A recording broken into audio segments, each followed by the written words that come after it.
नमस्कार मित्रांनो, जय शिवराय, जय महाराष्ट्र. जर याच्यात तुम्ही आधीचे भाग ऐकले नसाल तर स्टोरी ट्रूप या मराठी चॅनलवर प्लेलिस्टमध्ये सर्व भाग अपलोड आहेत. ते तुम्ही ऐकू शकता आणि रोज बाजीन कथा ऐकण्यासाठी संध्याकाळी ठीक 7:15 आपल्या या चॅनलवर नवीन भाग प्रक्षेपित होतात. आपल्या या चॅनलला सबस्क्राईब करायला विसरू नका, कारण पुढचे येणारे भाग याच चॅनलवर प्रक्षेपित होणार आहेत. मित्रांनो, जर तुम्ही आतापर्यंत लाईक आणि सबस्क्राईब केलं नसेल तर प्लीज लाईक करा, सबस्क्राईब करा आणि शेअरही करा. यशवंत माची. खंडू व साऊ गेल्यापासून सारी यशवंत माची काळजीत होती. सूर्यराव बेर्डाच्या हल्ल्याने साऊ मरता मरता वाचली. जर खंडोजी नसता तर आज शिर्क्यांची आबरू संपली असती. सारे जंगल शोधून काढूनही ते दोघे सापडत नव्हते. राजे यसाजीराव चिंतेत होते.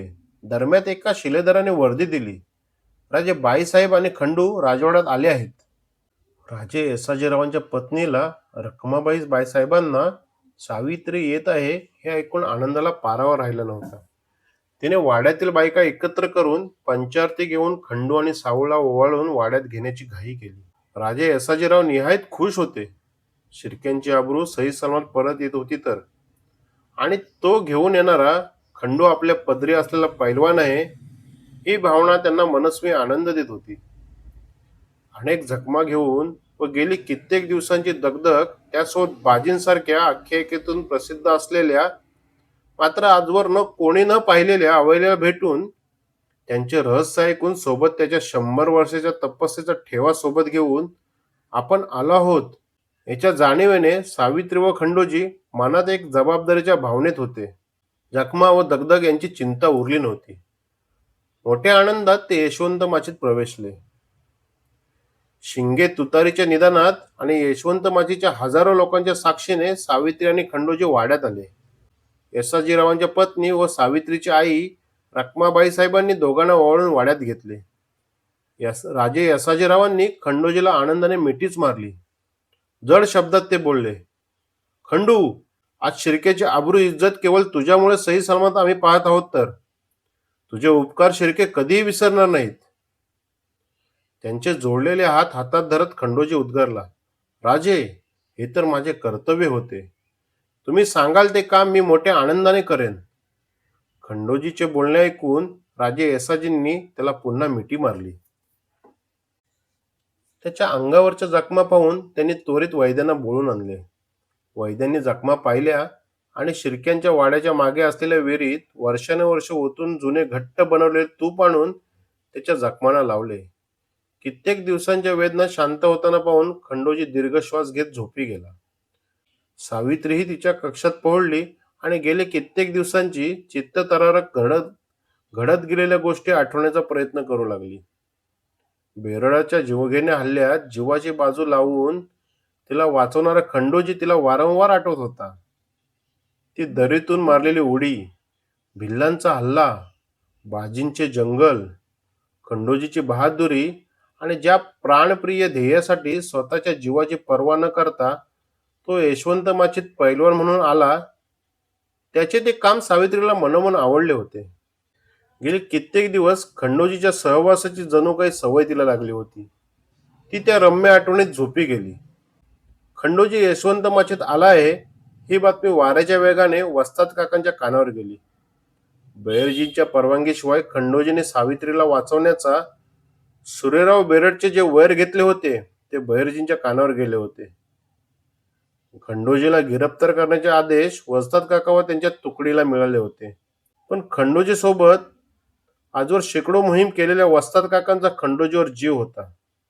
कसेही करून खंडोजीला यशवंत माचीच्या फौजेला पांगवून हिंदवी स्वराज्याचा भगवा झेंडा यशवंत माचीवर फडकवायला जर आपण भाग पाडले तर मात्र बहिर्जीचा राग शांत होईल असे त्यांना वाटत होते. त्यांनी त्वरित खंडोजीला भेटण्यासाठी राजे यसाजीरावांच्या वाड्यातील तालमीत निघाले. तिकडे सूर्यराव बेर्डांच्या हिजिबाने बाजींच्या जंगलात ऐकलेली बित्तम बातमी खडानखडा सूर्यरावच्या कानी घातली. हिजिबाचे सांगितलेल्या गोष्टीवर विश्वास ठेवावा कसा हा प्रश्न सूर्यरावाला पडला. ठेवावा तर जे काही त्याने सांगितले ते वस्तुस्थितीला मान्य नव्हते, आणि न ठेवावा तर जीवावर खेळून ही माहिती काढलेली हिजीब खोटा बोलणार नव्हता. द्विधा मनस्थितीत सूर्यरावाच्या पुढच्या योजना डोक्यात आखत होता. पण त्याच्या डोक्यातून कृती होण्याआधीच ते डोके धडावेगळे करण्याच्या दृढ निश्चयाने बाजीन व त्याची चिवट फौज वायुवेगाने सूर्यरावाच्या फौजेवर छापा घालण्याच्या तयारीत होती. पहाटेच्या मंद वाऱ्याचे झुळूक खंडोजीच्या सर्वांगाला स्पर्श करून गेली. गाढ झोपेतून तो उठला. सावित्रीच्या अनामिक उडीने त्याला अस्वस्थ केले होते. कित्येक संकटे सावित्रीच्या साक्षीने त्यांनी पार केली होती. अंगावरच्या जखमांच्या वेदना कमी झाल्या होत्या. तो तसाच उठला आणि तालिमीतून बाहेर जाऊ लागला. तालिमीचा दरवाजा उघडला आणि बाहेर वाड्याकडे पाहिले. सावित्रीला भेटलोच नाही कालपासून. त्याचे मन त्याच्याशीच बोलू लागले. चंद्र चांदण्याचा प्रकाश आणि पहाटेचा मंद वारा, दूरवर पहारेकऱ्यांच्या आरोलीचा बारीक आवाज आणि उरात सावित्रीबद्दलची घालमेल. खंडोजी निश्चय करून वाड्यात शिरला. संधी सपाटीत बोटे घालून त्याने वाड्याची दगडी भिंत चढली आणि सावित्रीच्या कक्षाजवळ प्रवेश मिळवला. समोरून दरवाजा बंद होता म्हणून पाठीमागून तो जेमतेम एक पाऊल बसेल तितक्या निमुळत्या जागेतून चालत सावित्रीच्या कक्षाजवळ असलेल्या खिडकीत गेला आणि खिडकीतून आत झोपावला. समईच्या सोनेरी प्रकाशात सारे दालन उजळून गेले होते. कक्षाच्या मध्यावर असलेल्या भव्य मंचाकावर सावित्री पहुडली होती. तिला पाहताच खंडोजीच्या हृदयाचा आवेग पुन्हा वाढला. तो धाडस करून मंचकाजवळ जाणार इतक्यात सावित्रीला कोणीतरी असल्याची जाणीव झाली आणि तिने उशाला ठेवलेला जंबिया उचलून सावध पवित्रा घेतला आणि ओरडली, कोण आहे? समयीच्या मंद प्रकाशात खंडोजीचा धिप्पाड देह तिला दिसला. ज्याच्या आठवणीने रात्रभर ती अस्वस्थ होती तो समोर उभा पाहून तिच्या हातातील खंजीर गळून पडला. बेभान होऊन तिने खंडोजीला मिठी मारली. खंडोजीने तिच्या मिठीत होणाऱ्या जखमेच्या वेदना सहन करत तिला भाऊपाशात घेतले. त्या वेदनेत सुद्धा मोठा आनंद होता. पहाटेचा मंद वारा खिडकीतून आत आला आणि समई विझली. पहाटेच्या रम्य वातावरणात चंद्राच्या शीतळ प्रकाशात अंधाऱ्या खोलीत ते दोन जीव एक झाले होते. ना भूतकाळाची काळजी ना भविष्याची चिंता. अशा मिठीत काळाचे भान उरत नसते. ती एक समाधी अवस्था होऊन जाते. अनेक योगातून असाध्य असणारी ही अवस्था केवळ प्रेमयोगातच समजते. केवळ आनंद आनंद. त्या मिठीत स्वर्गाचे सुखही अपुरे पडावे. सारी यशवंतमाची पहाटेच्या वेळी गाढ निद्रा घेत होती आणि ही दोन शरीरे जणू एक जीव झाले होते. त्या रेशमी आठवणीत डोळ्यातून अश्रुवाटे घळाघळा वाहत होत्या आणि सावित्री आपला भूतकाळ त्या चौघांसमोर कथन करत होती. सखाराम व त्याचे सवंगडी सर्वांगाचे कान करून सावित्रीच्या तोंडून तिचा भूतकाळ ऐकत होते.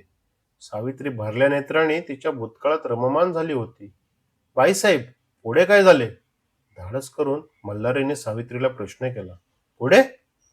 डोळ्यातील आलेले अश्रू पुसत सावित्री बोलली.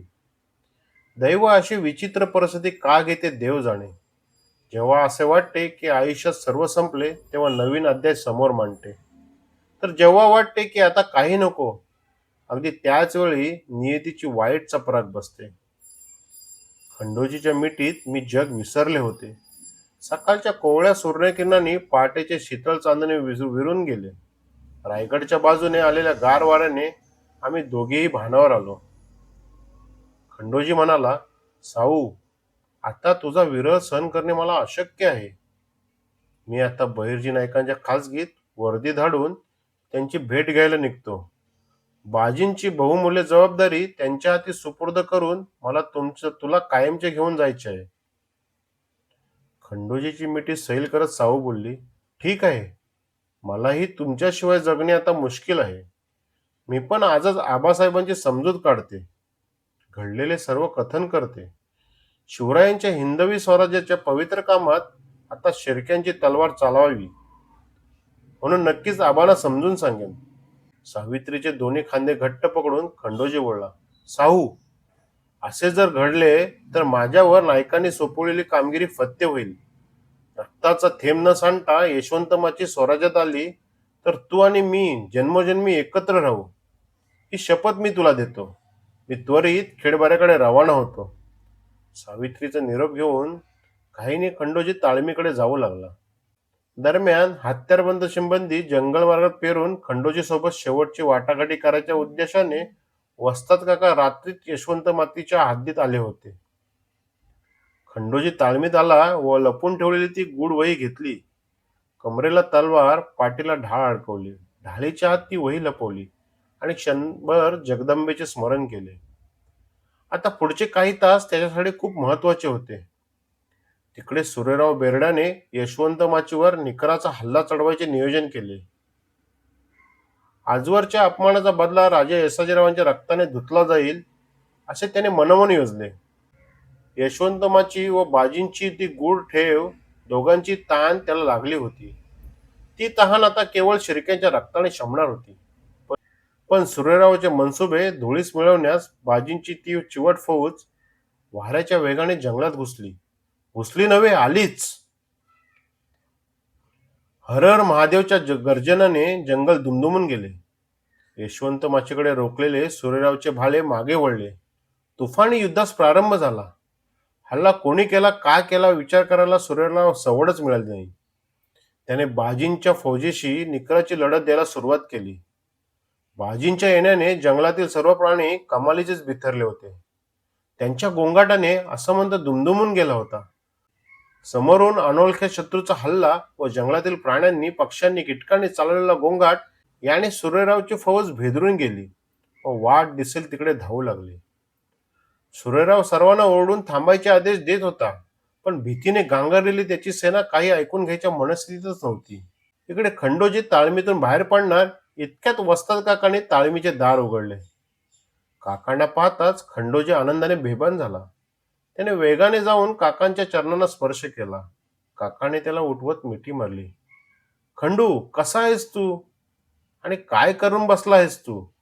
आपण यशवंत माची ती रसद पांगवून यशवंत माची स्वराज्यात आणण्यासाठी येथे आलो होतो, पण तू शिर्क्यांच्या मुलीसाठी खुद्द बहिर्जी नायकांचा आदेश डावळलास. मी ज्या खंडूला ओळखतो तो नक्कीच तू नव्हेस. शांतपणे ऐकून घेत खंडोजी बोलला. वस्ताद काका, माफ करा मला. मला माझे कर्तव्य पूर्ण माहीत आहे, पण सावित्रीच्या प्रेमात मी अखंड बुडालोय. मला कर्तव्य बजावू दे. मी सावित्रीशी लग्न करणार आहे. घडलेला सर्व वृत्तांत खंडेरायाने वस्ताद काकांना सांगितला. बाजींची गूढ वही, सर्व काही त्याने वस्ताद काकांना कथन केले. खंडेरायाचा वस्ताद काकांच्यावर खूप विश्वास होता. तो बोलला, मला त्वरित खेडेबाऱ्याला पोहोच करा काका. माझी आणि नायकांची भेट झाली पाहिजे. साहू पण त्याच्या वडिलांना सर्व समजावून सांगून यशवंत माची स्वराज्यात सामील करण्यास भाग पाडणार आहे. चला काका, सूर्यराव बेर्डाचा निकराचा छापा कधीही यशवंत माचीवर पडणार आहे अशी खबर आहे मला. दीर्घश्वास सोडत काका बोलले. खंडू, अरे केवळ मनपरिवर्तन करून जर यशवंत माची स्वराज्य देणार असती तर नायकांनी ही जीवघेणी कामगिरी तुझ्यावर सोपवली असती का? काही गोष्टी शब्दाने नव्हे तर तलवारीने सुटत असतात. बाजींच्या गूढ कथा आजवर मी ऐकून होतो, पण तू केलेल्या उलगड्यांवरून मला तुझ्यावर कसा विश्वास ठेवावा हा प्रश्न पडलाय. हे ऐकताच खंडूजीने कशाचाही विलंब न करता पाठीवर अडकलेल्या ढालीतून ती गूढ वही काढून वस्ताद काकांच्या हाती ठेवली. काका, मी आजवर तुमच्याशी कधीही खोटे बोललो नाही. हे बघा पुरावा. त्या वहीत अवलोकन करत वस्ताद काका कमालीचे गंभीर झाले. त्यांनी परिस्थितीचे गांभीर्य ओळखले. त्यांनी त्वरित खंडोजीला ती वही परत केली आणि बोलू लागले. खंडोजी, खूप वेळ झाला तुझ्या येण्याला. काही क्षणात मराठ्यांची फौज यशवंत माचीवर तुटून पडेल. तू इथे थांबू नकोस. तुला गिरफ्तार करायचे आदेश आहेत नायकांचे. तू थांबू नकोस इथे. असे ऐकताच ज्वालामुखी भडकावा तसा खंडोजी भडकला. यशवंत माचीची रसद न पांगवता जर हल्ला चढवायचा होता तर मला या कामगिरीवर का नियुक्त केले काका? मी सावित्रीला सांगून रक्ताचा थेंब न पडता माची स्वराज्यात आणणार होतो आणि नायकांची अशी आज्ञा दिलीच कशी? कशी दिली हे विचाराची पात्र कोणाचीच नाही खंडोजी. काका गरजले. रक्त शिंपून उभे केलेले स्वराज्य असे तू हिमाचल असेच वाढावे यासाठी नायकांनी सर्वस्वाची होली केली आहे. हे तू जाणतोसच. आजवरच्या तुझ्या कामगिरीवरून तुला यशवंत माचीची कामगिरी दिली. पण मराठी शाहीचा शिरस्ता माहिती असून देखील तू श्रीमोहात पडून कायदे मोडलेस. ते कोणाला विचारून? ठीक आहे, तुझ्यासोबत जे घडले ते गूढ व विलक्षण आहे खंडेराय. पण आता तू जर इथे मराठ्यांच्या हाती लागलास तर तुला गिरफ्तार केले जाईल. माझे ऐक, नायकांचा निर्णय देव सुद्धा बदलत नाही. तिथे मी कोण आहे? वातावरण शांत होईपर्यंत तू बाहेर राहा. योग्य वेळ आल्यावर मी मध्यस्थी करीन. मग हा अनमोल ठेवा स्वराज्या कामी येईल यासाठी प्रयत्न करू. मी निघतो आता. मला इशारत करून फौजेला सांगावा धाडला पाहिजे. तू निघ इथून. उतरतीच्या डोंगरावर गुहेत राहा. तिथे मी येऊन भेटेन तुला. असे बोलून वस्ताद काका निघून गेले. खंडोजीच्या मनात विचारांचे महावादळ सुरू झाले होते. इकडे सावित्रीने घडलेला सर्व वृत्तांत यसाजीरावांच्या कानी घातला व शिवाजी महाराजांना सामील होण्यासाठी कळकळून सांगितले. यसाजीरावांच्या मनात बाजींची कथा ऐकून मोठी खळबळ सुरू झाली होती. त्याचे मन म्हणू लागले, किती वेळ महाराजांशी वैर धरायचे? सारा मुलूक शिवाजीराजांचा पोवाडा गातोय, आपणही सामील व्हावे. इतक्यात एक निशान बहादर धावत आला आणि बोलू लागला, राजे, घात झाला. भगव्या झेंड्याच्या निशाणाची फौज यशवंत माचीवर तुटून पडली आहे. वेशीच्या रक्षकांची कत्तल उडवत ते आत घुसत आहेत. मराठ्यांचा छापा पडला आहे. काही वेळापूर्वीच मराठ्यांना सामील होण्याचे स्वप्न पाहणारे राजे सावित्रीवर ओरडले. पाहिलेस? आणि तू त्यांना जाऊन मिळायला सांगत होतीस मला.